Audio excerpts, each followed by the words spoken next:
Welcome to Caroline Stevens Seeking the Truth. On today's show, I've got Mark Anthony Taylor. We're going to be looking at Project Firestorm, courtesy of Mossad. And here we go. Welcome, Mark. Over to you. Hi, Caroline. As you say, we're discussing Mossad's Project Firestorm. I don't know whether they've given an official name, but this is our name for their new weapon of mass destruction. I've got a little riddle for you, Caroline. Can you read it out and guess the answer? Okay, I am a drone, yet I have no wings nor rotors. I cannot see your face, but I know you are there. There are millions of my kind, yet for the most part, you can't see us. You tell us everything, and we tell you nothing. We carry no weapons, yet we can destroy you. One click of a button, and your country is toast. Yet if you choose me, you can't live without me. What am I? And the answer is a smart meter. Oh wow, you got me there. I didn't think with that picture, I didn't realize it was the answer was smart meters. Yep. Now this is the item that's supposed to be on our basket for purchase, and yet I believe with the government's targets, we are behind the government's targets. But not a day goes by without an advert encouraging you to have a smart meter. Okay, let's just Google here. When was the first smart meter actually installed? Do we know in the UK?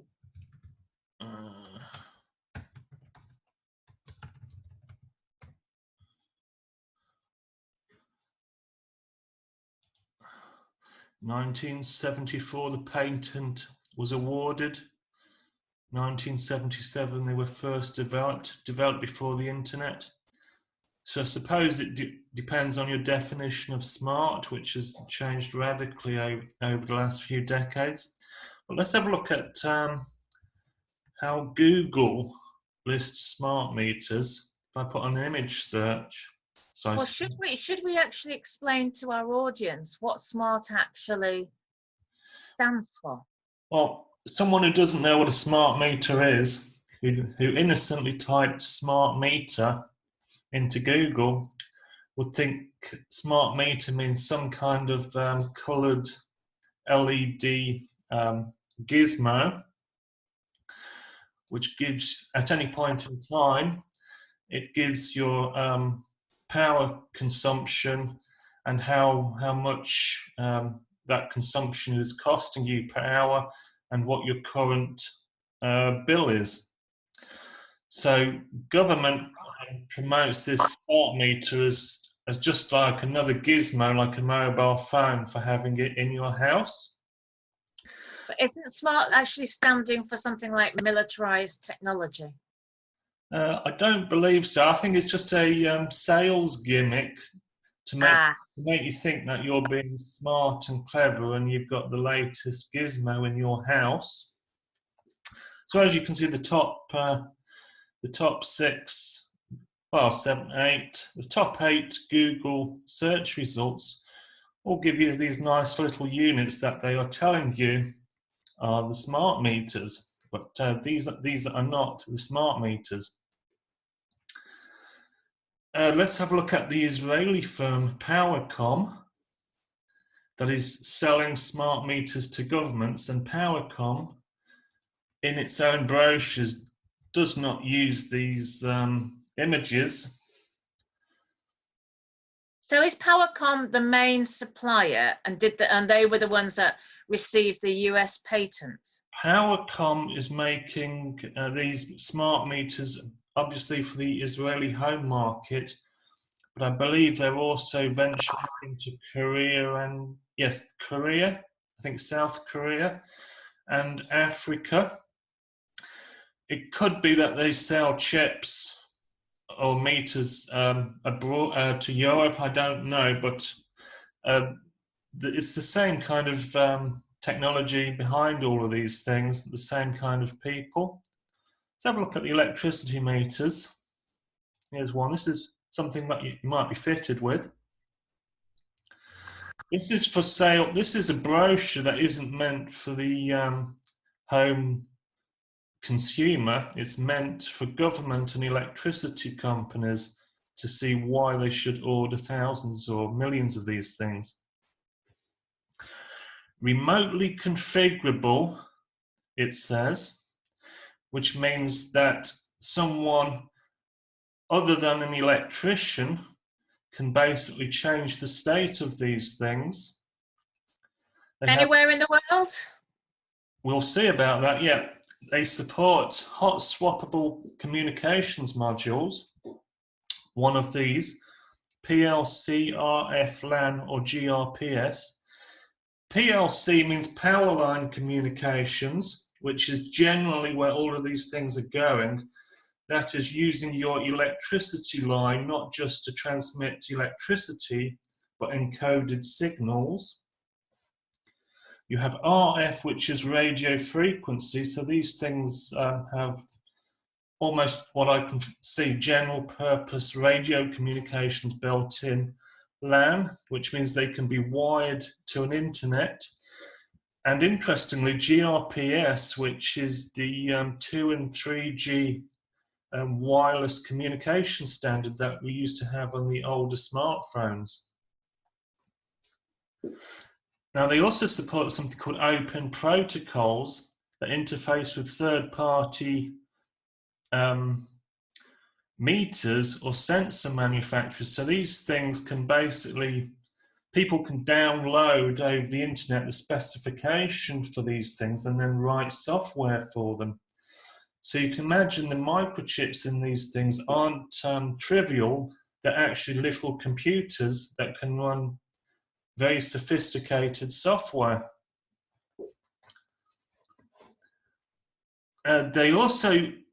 This one also supports multi-current thresholds, which means that if you're in debt, for example, to an electricity company, they can reduce the current that you're allowed to drain off, so that, for example, you've only got enough power to use maybe a laptop and a telephone, but not be allowed enough power to heat your home. So you have enough power to settle your debt, but not actually to stay warm in the winter, if they so choose. And look at the multi-tariffs. It says 4 tariffs and 8 customer billing cycles. 4 tariffs, are we talking about the poorer people in society possibly being on a higher tariff at their choosing?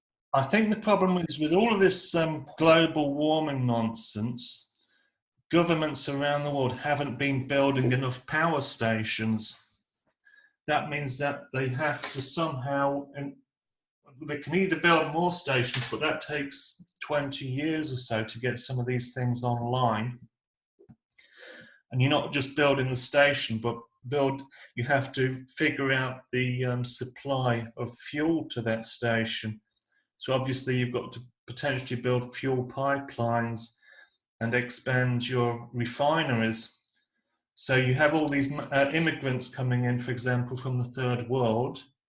Our population expands, but our infrastructure hasn't expanded with that population. Only housing has been built and not the power and the water systems for all these people. So they need to limit the power consumption in order to keep the 240 volts on the mains.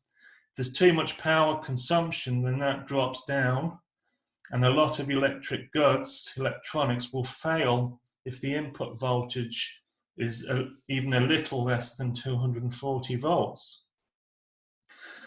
So these things have been built around the world to compensate for governments' laxity and mass migration policies. Merkel, for example, when she brings in millions of Africans, she hasn't increased the infrastructure at the same rate that she's bringing them in. So she can edict 3 million are allowed into Europe at the snap of her fingers, but of course you can't build the power systems at the snap of her fingers. So this is their kind of solution. So they can tell people that they're not allowed electricity to warm themselves, or not allowed air conditioning in the summer to cool themselves. But the serious issue with this, as I will go into this, is not that governments can control our power usage, but governments can use this to assassinate anyone it deems a threat, and it can assassinate people en masse. It can actually be used to destroy an entire country, all of the individuals at the same time. Well, I know in California, when they had the fires last summer, the houses with the smart meters were worse affected than those without. If you look, let's have a look at what the government says about the safety of these smart meters. What happens if you hack them? This is our government, is it? This is, well, not sure. Can smart meters be hacked? They ask. Let's have a look. It mentions there UK smart meters subject to cyber hacking. Yeah. Right. Okay, so what the Guardian reports is that hackers can cause fraud, explosions, and house fires. Now, as we said, these smart meters have little computers in them. The computers can be controlled via this GPRS, which is the mobile phone connection, or the PLC, which is basically a private internet run by the electricity companies, the power line communications. And since this software allows remote access to your electricity supply, a hacker could create a bit of software, for example, that causes the main central processing unit of these small computers inside the smart meters to go into a loop. That would cause the smart meter either to fail or to get overheated and then to burn out and then be destroyed, leaving you without power. Some of those smart meters might actually undergo catastrophic failure if they were in a loop for too long. They might overheat and then set fire. But what the hacker could also do is tell the relays on that smart meter to switch off and on at, say, 1 million times a second, which would be the speed of the central processing units, 1 million or 1 billion times a second. So if you've got a 240 volt power supply with 50 kilowatts going into your house, and it is being switched on and off by the relays at 1 billion times a second, then there will be a continuous spark across those relays. Those relays could overheat, melt, and then you've got 50 kilowatts of electricity going through molten metal in the middle of your kitchen. Every device that, other than a very simple heating element, exposed to relays toggling power on and off very quickly, can itself fail. So, for example, if you switch your television on and off as fast as you can, within a few minutes you'll quite possibly break it. So this can be used to selectively destroy expensive electronic hardware and potentially cause fires in some hardware, particularly with high power consumption. So this is a very serious risk, and what we saw in the California fires is that there were reports that people with smart meters were much more likely to be victims of the fire than those without. And some of the some of those in the with the smart meter were in rural communities, and they might have particular voting patterns that are different from those in urban areas in California.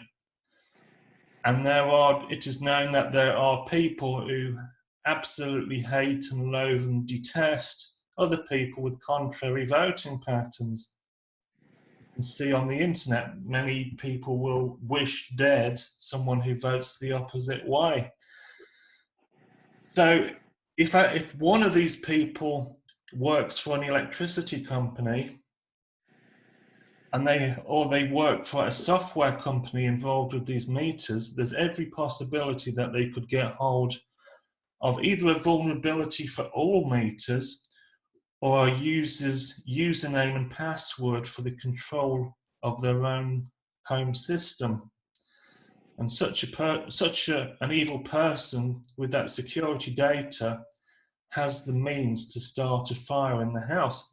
And as we discussed, not only can you start fires, but you can arrange an assassination to look like an accident. For example, someone with a mobile phone or laptop communicating with your smart meter and a pair of binoculars watches you through your kitchen window at night.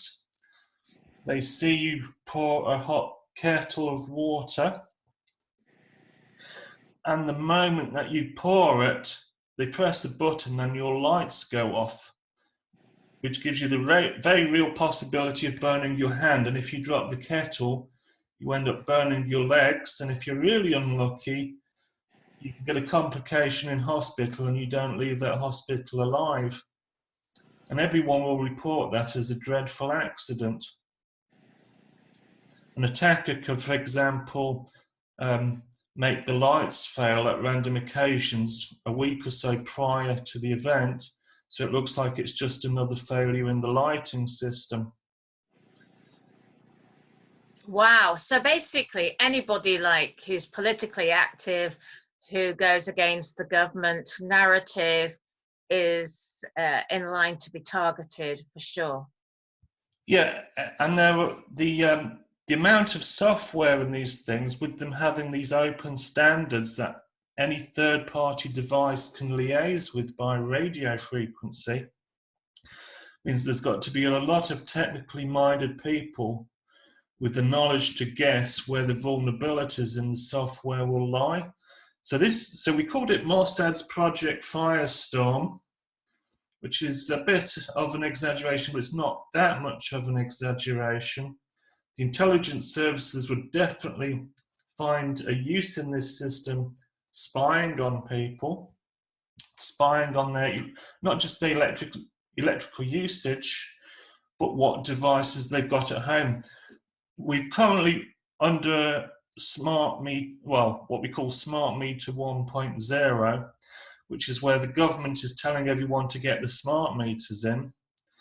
Once all these smart meters in place, the next thing I think the government will do is tell any electrical goods manufacturers that they need to put one of these radio frequency smart chips in every electrical device, everything from a phone charger to a cooker.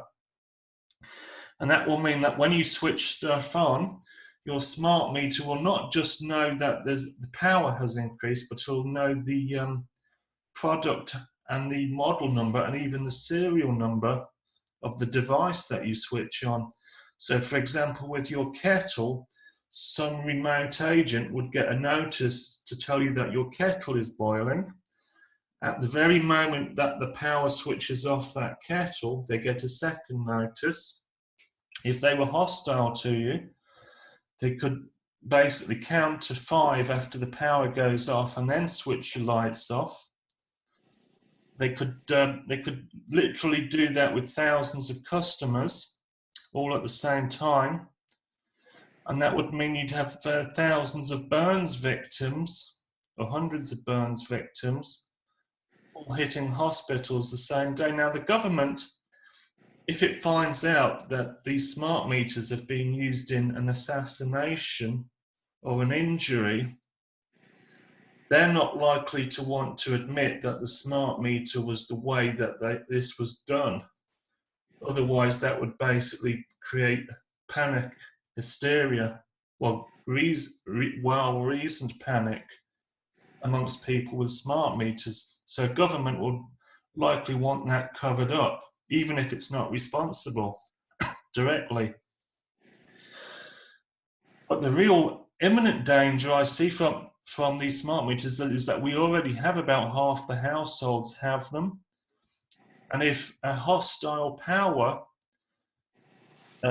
such as some madman from Extinction Rebellion, full of government propaganda, full of hate, if he wanted to, he could publish a firmware update for these smart meters along with a bit of software, so at a particular time, on a particular day, everyone on the list would suffer an explosion or fire. And if he was really mad, he could do it literally to every smart meter holder. Now, obviously, some of these attempts would fail because sometimes the smart meter will just blow a fuse or blow a circuit breaker. But even if, say, only 1 in 1,000 houses were to burn down when this event took place, with having, say, 5 million households having these things, that's 5,000 house fires on the same day. That would put a real pressure on the emergency services as well. That's right. And it would leave 5 million households without power until all of these meters could be replaced. And it's taken years to put these meters in. So we could have an entire nation without power for literally years. So this could easily be a system for mass execution of an entire nation or an entire ethnic group within a nation. And the government is mandating that we put all these things in place. So this swarm-based AI, where we've been expecting flying robots or Terminator droids with face recognition that will shoot down the enemies, they don't actually need that system because they've put the weapon right in the middle of our households. And it's fully armed, and it has the 50 kilowatt power supply as the weapon system. It turns out that these radio frequencies that these meters use, the GPRS, which is the mobile phone network, their transmission circuit is not limited by battery life because they're drawing on a 50 kilowatt power supply, which means typically their radio signals will be far more powerful than the average mobile phone. And there are some reports that the safe distance for the transmitters in these devices is something like 40 feet in comparison with about 2 feet for a mobile phone. So if you've, say, got one located in the kitchen, as we have, and you spend an hour in that kitchen, that's the equivalent of having a phone next to your head for an hour. Right. So this... And you should never have that because it takes only 10 minutes a week, apparently, before you can develop a tumour.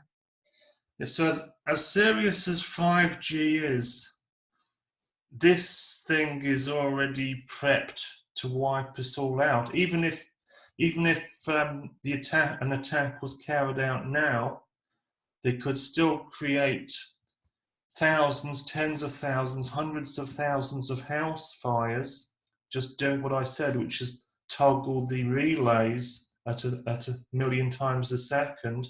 They could cause hundreds of thousands of house fires, and they would certainly leave a blackout that would take years amongst 5 million or so households. So this weapon is enabled and it's live now. And all it takes is for someone to get at the private security key for the firmware in these meters. So whoever's got that key, whoever can access it, has the power to destroy nations. And obviously, it doesn't. You as an individual living in that house, you don't actually have to have a mobile phone for this destruction of your property. No, the electricity company has basically enabled the entire electric grid as a private internet, and then your GPRS unit inside these boxes is connecting to the main internet, so that anyone with any internet access can send commands to shut down and re-enable the power of any device on a smart meter. So, you can be in the middle of Timbuktu with a laptop and shut down the power of any individual wherever there's a smart grid. And they've got smart grids in Africa, Korea, Europe, the USA. So it's frightening power that they've given the keepers of these firmware private keys. Frightening power, and there seems to be absolutely no oversight. No one's willing to say we need the safety systems built in first. It's built. I mean, they build these systems. They put them into houses, and they've already burst into flames and exploded and burnt houses down. And that's not even when they were not even activated by a hostile agent. They've done so because they were faulty to begin with. Wow. I'm sure The Simpsons has covered this in a program sometime. Yeah, it's quite possible. They have to tell us what they're going to do to us. Well, if they do that to us, they can put us into the dark age. Remember when Iran was trying to refine its nuclear fuels, and at a press of a button, Israel caused its gas centrifuges to overload and destruct themselves. So presumably they had some kind of smart grid linking the power supply to these gas centrifuges, and they just pressed a button and pumped in more current than these centrifuges could handle, and they just got so fast that they exploded. And of course, if you think about EU regulations, there are so many regulations about what you can burn these days. So if you wanted to keep your house warm, once your electricity supply and your gas supply have been stopped, what do? What can you burn? They could put a regulation in tomorrow to prevent you from using any type of wood, coal, etc. So what would you do then? Well, it's about 5 times more efficient to heat your own home with organic fuel than it is to use electricity. The reason being is that fossil fuels are used to power stations, and then that power is turned into electricity, and then there are inefficiencies turning that heat into electricity. So by the time you turn that electricity into heat in your own home, most of the heat that was ever produced in that power station has gone up the chimney. Whereas if you burn the fuels in your own house, say with coal, all of the waste heat is actually ending up in your own house. So it's far more efficient to heat your house with fuel than it is with the electricity. Yeah. So what they're doing is telling a certain class of people that they're not allowed to stay warm in the winter. Yeah. It'll be like the social credit system in China. So you can that's a way of kind of making people homeless in their own homes, isn't it? You've got a house, but it's no longer a home because it doesn't do the basics of a home. That's keep you warm. And once you take the heat away from a house, then you get molds growing. A house that is too moldy soon becomes unfit for inhabitation. So they can literally, by cutting off your ability to heat yourself destroy the function of your house and make you homeless. And your possessions rot as well. So, Yeah. yes. And if you've got young children, there'll be the ailments. Yeah, when I grew up in my house, we had a damp problem. It wasn't due to lack of heating, it was due to the brickwork that we fixed later in the later years. But I grew up with there's fungus on my lungs, and I had childhood bronchitis on Yeah. 2 occasions, and that ate approximately a third of my lung. Oh my gosh. Just for the standard of the house you were living in at the time. So if people can hear me cough regularly or hear struggles with my breathing, it's because of that childhood bronchitis. So they could, even in this 21st century of high-tech build construction, people can still suffer that kind of stuff if they can't afford to heat the house. And of course, now we're going back into the Victorian times where people are having to make choices between eating and heating. Yes, it's fairly disgusting, isn't it? It is. So on that note, how shall we, can we leave this show on a bright note for people at home? Surely we have to come together, and this is essentially or potentially a situation that can impact on you regardless of your background, your financial wealth, your education. Obviously, if you're being told you must have a meter, you must refuse as much as you can. If you already have a meter and the power company is telling you you've got to pay to have it removed, threaten to change suppliers. And if they invoice you, do a study on that meter and any links to a house fire or security issue, and then you can counterclaim in any court that their meter was a security risk. They'd have had to replace it anyway. So always refuse whatever people tell you you owe if you don't feel that you should owe anything. And when we've been lied into taking these smart meters, we've been lied about the risks. So why should people have to pay money when they've been duped? Well, I know that people who live in housing association properties have them forced upon them. And I guess that's all to do with social housing, the councils, the UN Agenda 21, 2030. So it's smart cities. If it's an absolute problem and you're forced to have a meter, the next best thing you can do is take some metal sheeting or layers of aluminium foil, and you wrap this around the box and around the other wall, the outer side of the wall that it's on. So what this does is shield you from the radiation, and it helps prevent radio frequencies from getting into the box and controlling the software. So you shield the box from external radio waves with metal foil. But of course, since it's electrics, you don't really want to be doing that within the electrical enclosure. So you make sure you put the foil without touching any of the 240 volt power supply. That's what you should do. You should shield yourself from the radiation.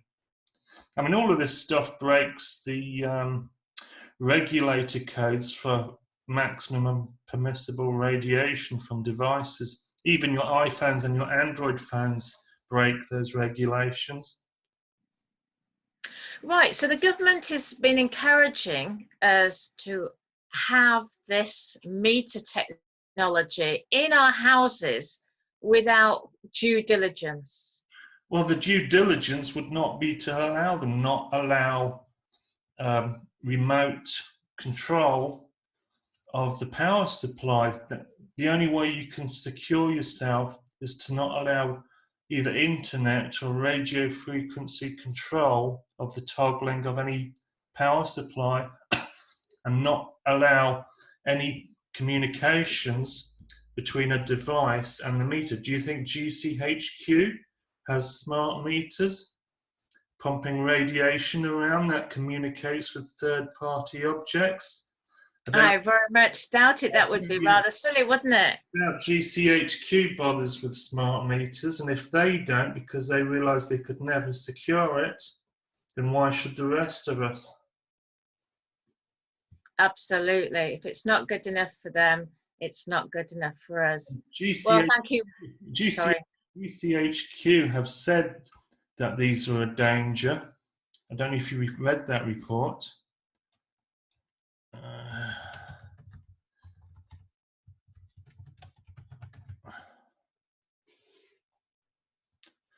Experts say even GCHQ is concerned about smart meters. This is one of the reasons they've been delaying these, is because the old meters had security issues.